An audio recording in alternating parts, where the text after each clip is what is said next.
Alrighty, hey guys, this is Think Outside the Cube, and here in front of me we have the much anticipated tour / review of my mother's Jeep Commander.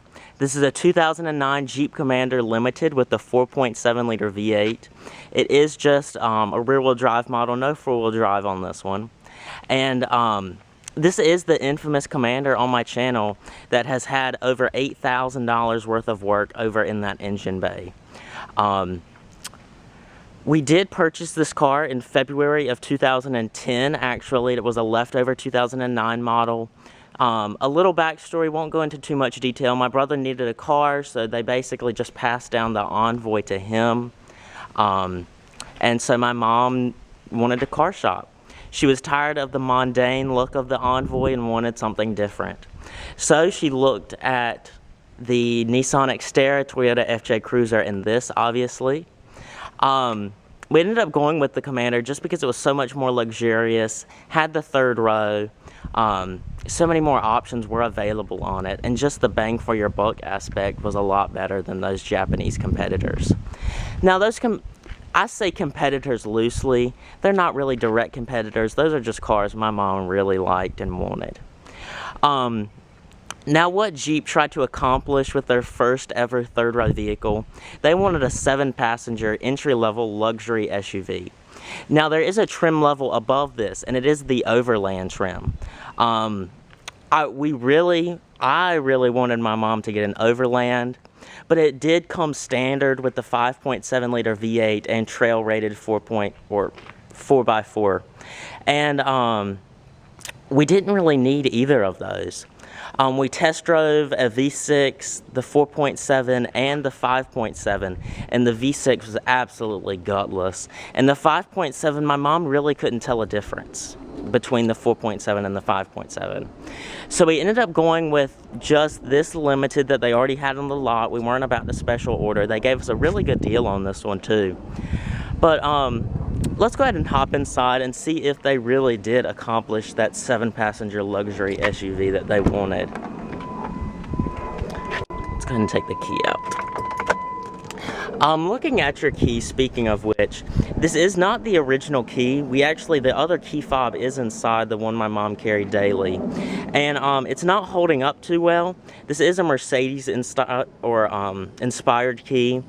We do have the glass popper, remote trunk release, glass popper, remote start, lock, unlock, panic. Your memory seats do go through the key, so if I have the key fob 1, then my memory seat 1 and memory presets 1 will automatically go to that when I start the car up. I think that's a nice touch. Looking inside, as you can see, it does have the black leather interior. We'd have the window sticker over there. We'll take a look at that in a second. But we'll go ahead and start it up and check under the hood, shall we? Since that's really where the most drama has happened. As you can see, we are sitting at 57,430. Turn off the AC. Starts up just fine, which I would expect with a brand new engine under the hood. So let's go ahead and pop it.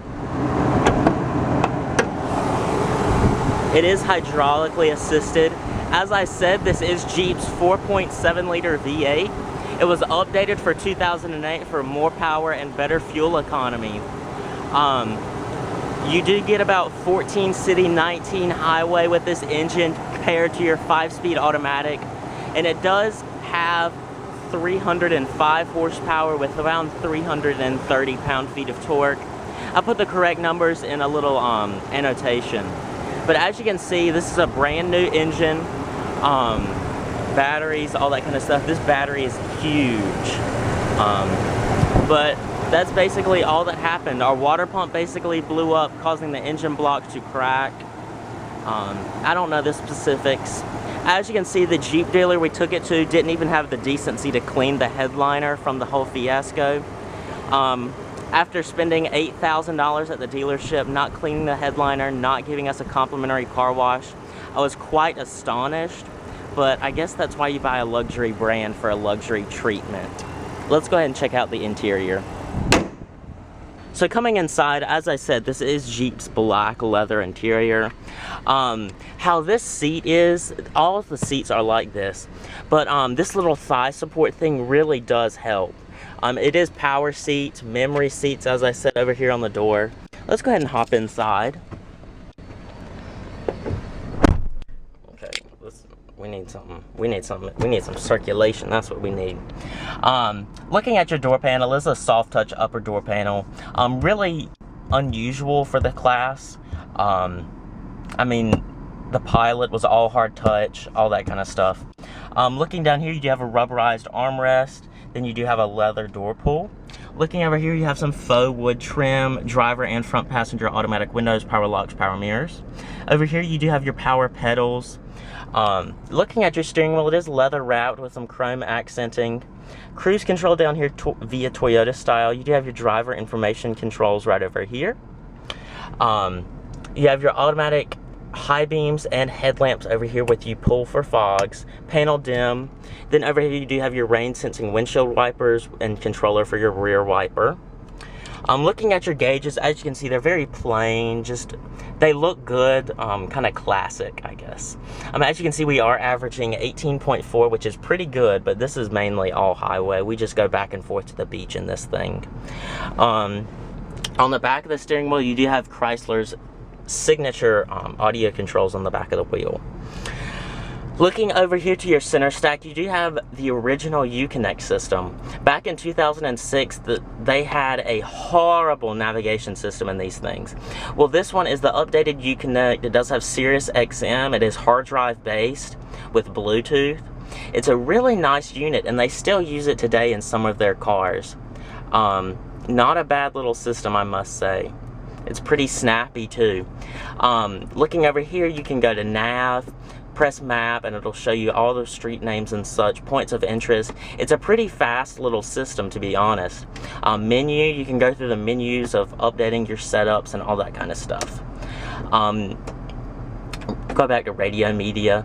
It does have a hard drive in it. You can preload music in it and all that kind of stuff. Let's go back to FM. Below that, you do have a ESP off button, tow haul. You have your two-prong outlet power, parking sensors off, and then your rear climate controls. Right down here, you have your dual zone automatic climate controls for driver and front passenger.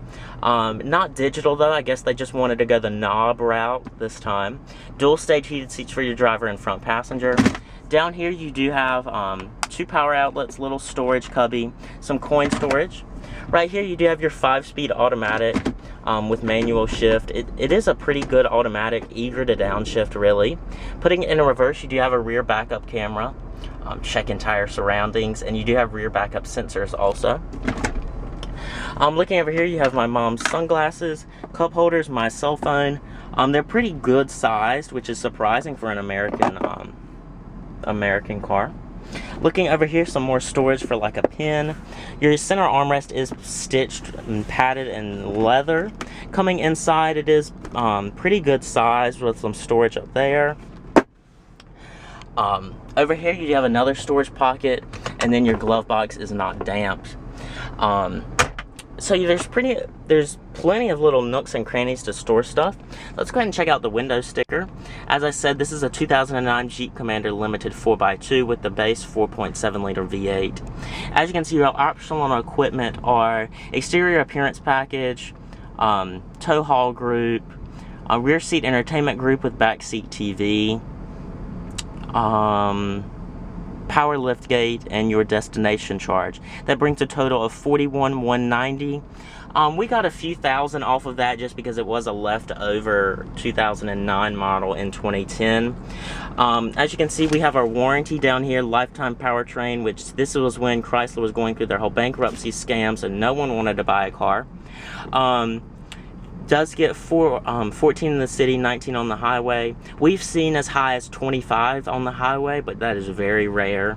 Coming down here, you have safety ratings and such. Speaking of safety, the IIHS never even tested this car, which was kind of surprising. Coming up here, you do have your little camera for your automatic high beam controller. Then you do have your automatically dimming rear view mirror. Right here, you do have your mirror and vanity light and a nice little storage place for your registration and such. Over to the right, you do have your sunroof controls, power trunk release, and your garage home link. Right here is our pass to the gate to get into the neighborhood. Looking right here, you do have your sunroof. So yeah, all passengers do have these little map lights, which is nice because they weren't able to fit any right there. But catching my breath for a second, I don't think I forgot anything up front. So let's go ahead and check out the back seat. Alright, so coming in your back seat, this seat is in driver position 2, where my dad would usually sit. Coming back here, your door panels do follow through with the soft touch upper, the rubberized armrest, and your leather door pull. As you can see, door handles on this car are rather unique. I kind of like them. Power window control right here. Moving my cleaning supplies out of the way. It is actually stadium seating. I forgot to show you that. As you can see, the second row sits higher than the first row. That's really good if you're if you get road sick easy. But let's go ahead and close the door.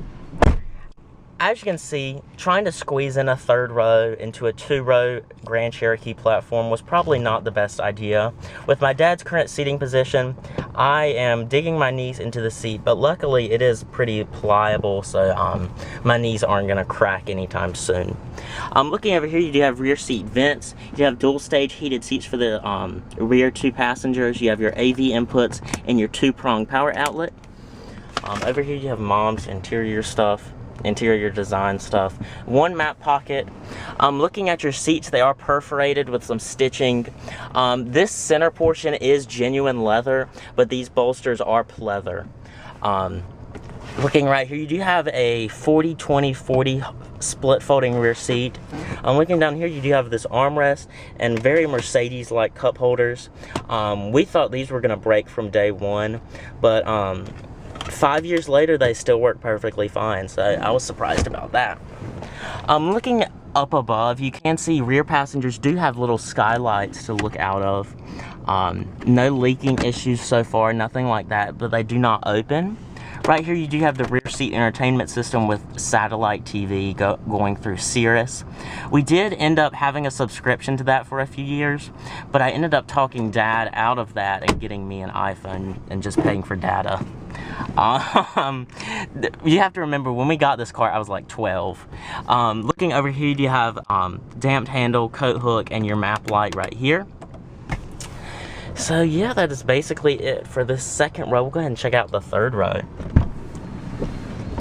So, with this being Jeep's first go-around at a 3-row SUV, the entry process into the third row really is not that elegant, I guess would be a good word. As you can see, pulling this, the seat does flop, and you have to pull and tug on this thing for the seat to go up. You're left with a very narrow passageway into the third row. We'll go ahead and climb back there. As you can see, your feet are up on the, or very high off the ground, or I don't know what I was trying to say. They're very elevated. So your knees are basically in your chin, as you can see. Looking at storage, you do have some cubbies back here, power outlet, some rear vents. You do have controls over here for your independent air conditioning zones and temperature, which is nice. Little dome light. And it is stadium seating, so you do sit higher than the second and first row. So it's not horrible back here. I have plenty of headroom, obviously. I am about 5'8", 5'9". So back here isn't horrible. I have plenty of knee room, more knee room in the third row than I do in the second row with my dad's seating position. So let's go ahead and climb back out and check out the cargo area. All right, so releasing power tailgate. Sorry. The rear glass does pop, but I mean, that's nothing special. You guys all seen that before. Back here, you can see you do have this rugged piece of plastic. It's kind of fading over the years. You do have rear backup sensors also. Looking back here, rear seat storage with the third row up. All you do to put the third row up is you just hoist it in. Not much space at all, I must say. But Putting them down is as simple as just pulling this and pushing with your forearm. Right here I can do it one-handed. It's pretty easy, and with that arm released, you do have plenty of cargo room. It is kind of an elevated load foil though, just because it is a body-on-frame SUV and not a unibody design. As you can see, we have some beautiful Chrysler cut lines right over here. I don't know if you can see that. There you go. Some beautiful Chrysler cut lines, and that's the same over here also. As you can see, they really do pride themselves in turning this into a luxury SUV. But concluding this video, do I see this vehicle staying in the near future? I really don't know. Mom is kind of going the approach of wanting something completely opposite from this car, wanting swoopy, car-based SUV. But we obviously need something to pull the boat out with also. So we were looking at the new Honda Pilot. Mom is still, I don't know. Mom still absolutely loves this car. It would really be Dad's decision if we want to get rid of it, and so far we haven't had any more issues with it. So, I don't know. I guess we'll just have to see what the future holds. I can go ahead and tell you though, our Nissan Altima, our 2014 Nissan Altima, we're not putting tires on it. I'll go ahead and say that. And so it is going to be leaving before it hits 50,000 miles. So, I'll go ahead and let you think about that and ponder what you think we're replacing it with. But that'll conclude this video tour of a 2009 Jeep Commander Limited. Thank you guys for being so patient and waiting for me to video this car. You guys have been asking for it ever since I started the channel. But thank you guys for watching, and I'll see you in my next video.